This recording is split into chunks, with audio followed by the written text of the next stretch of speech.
Mantan Wali Kota Palembang Harno Joyo resmi ditetapkan sebagai tersangka dalam kasus dugaan korupsi proyek revitalisasi Pasar Cinde oleh tim penyidik Kejati Sumsel.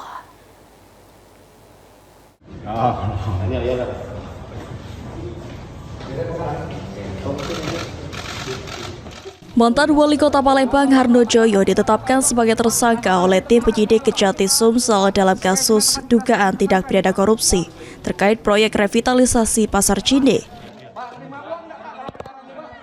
Kita ada terima aliran dana, Pak, uangnya berapa, Pak? Pak, berapa kita terima, Pak? Pak, tanggapannya sedikit, Pak.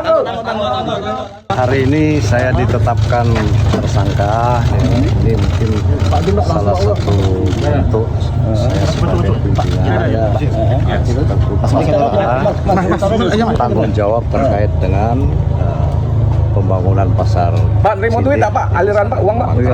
Pak, terima uang tak, Pak? Kita terima uang, Pak. Saya mohon maaf pada masyarakat. Aspidsus Kejati Sumsel Umar Yadi mengungkapkan berdasarkan hasil pemeriksaan, tersangka telah mengeluarkan peraturan wali kota terkait pemotongan BPHTB terhadap PTMB sehingga mengalami kerugian negara. Selain itu, ditemukan aliran dana yang diterima tersangka yang kini masih dalam proses pendalaman. Ditambahkan Umar Yadi, tersangka juga memerintahkan untuk melakukan pembongkaran gedung Pasar Cinde yang berstatus sebagai cagar budaya.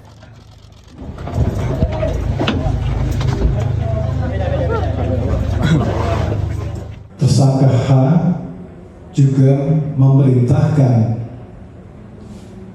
untuk melakukan pembongkaran gedung Pasar Cinde yang berstatus sebagai cagar budaya.